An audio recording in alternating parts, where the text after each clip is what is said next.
Bonjour à tous, aujourd'hui je vais vous faire une petite vidéo de comparaison entre la presse que j'ai fabriquée avec Renault, d'ailleurs vous allez trouver le lien vers cette vidéo par là, et une presse de menuiserie du commerce.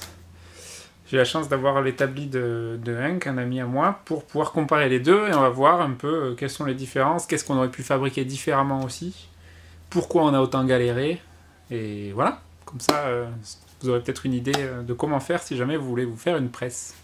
C'est parti! Alors la première différence, ça va être au niveau du look extérieur.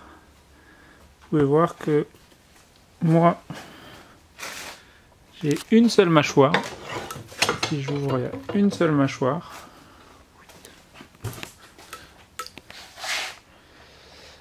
Alors que ici, il y a deux mâchoires avec une partie en métal entre les deux. Bon, la presse est beaucoup plus petite, mais bon, j'imagine qu'on en trouve des plus grosses aussi. Hein. Et donc la partie en fonte est beaucoup plus grosse que ce que nous on avait comme partie en métal. Vous pouvez voir que nous ça vient pas jusqu'en bas. Et sinon, on a aussi le même nombre de barres. Donc les deux barres latérales des côtés et la vis sans fin au milieu. Alors au niveau de l'ouverture maximale, je prends ça et que je marque ici. Voilà. On va comparer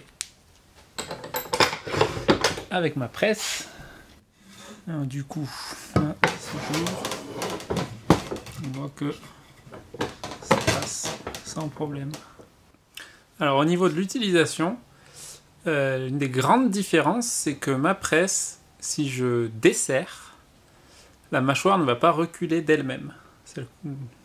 Alors que la presse du commerce, si on desserre, la mâchoire recule. Alors ça a des avantages et des inconvénients. Premier avantage, donc si on parle de ma presse, celle que j'ai fabriquée avec Renault, c'est que du coup j'évite souvent le cas où ma pièce de bois va tomber parce que j'ai desserré ma presse.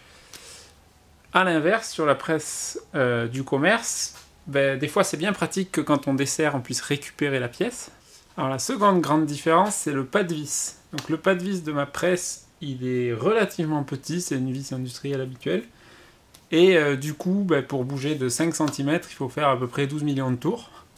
Alors que sur la presse du commerce, le pas de vis est beaucoup plus gros. Je dirais qu'il y a peut-être quasiment 8 mm par révolution.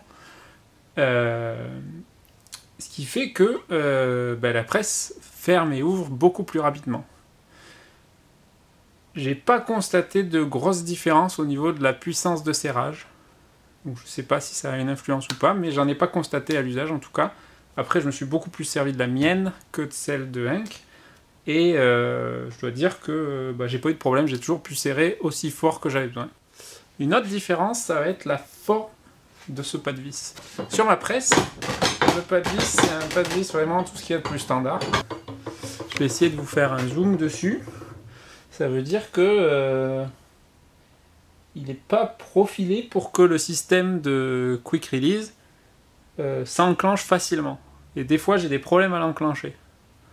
Alors que sur la presse de Henk, c'est pas le cas. Il y a un profil très spécifique qui permet de l'enclencher vraiment à tous les coups. J'ai jamais eu de problème avec. Ça, c'est vrai que c'est vraiment une différence première. Et ça fait gagner du temps du coup parce que j'ai pas besoin de m'assurer que ça a marché. Autre différence assez notable, c'est la taille de la poignée. Là, vous voyez, elle fait à peu près... elle est même plus grande que ma mâchoire et elle dépasse de bien 15 cm en hauteur. Elle est assez lourde. Et ça fait que finalement, je me retrouve à m'en servir uniquement comme ça. Si je veux aller vite. Ou alors en grand. Mais alors là, pour faire un tour, il faut à peu près une demi-heure. Tandis qu'on aurait pu sous-dimensionner ça. Comme c'est le cas ici. Ici, vous pouvez voir que la barre, elle n'est pas grande, elle fait quoi? Elle fait 20 cm, mais peut-être. Et du coup, elle est légère, on peut la tourner comme ça avec une main. Et finalement, c'est beaucoup mieux. Donc si vous faites une presse, faites une petite poignée. Et je pense d'ailleurs que si j'ai le temps, je la raccourcirai. juste couper le tube. Parce que j'ai jamais besoin d'une grande distance comme ça finalement à l'usage. Pour finir, dernière différence, quand je veux serrer quelque chose avec ma presse, je dois avancer la mâchoire en version release, et ensuite je dois enclencher, puis tirer, pour enclencher l'écrou sur ma vis.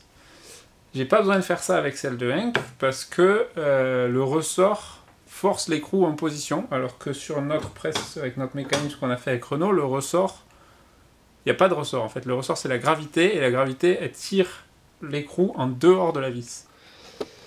Alors pourquoi on n'a pas réussi à construire cette version-là avec Renault? Je pense que c'est parce qu'on a mis le ressort à ce niveau-là, donc ça poussait directement sur l'écrou. Attendez, je vais changer de côté. Comme ça, là, vous y verrez mieux. Ça poussait directement sur l'écrou.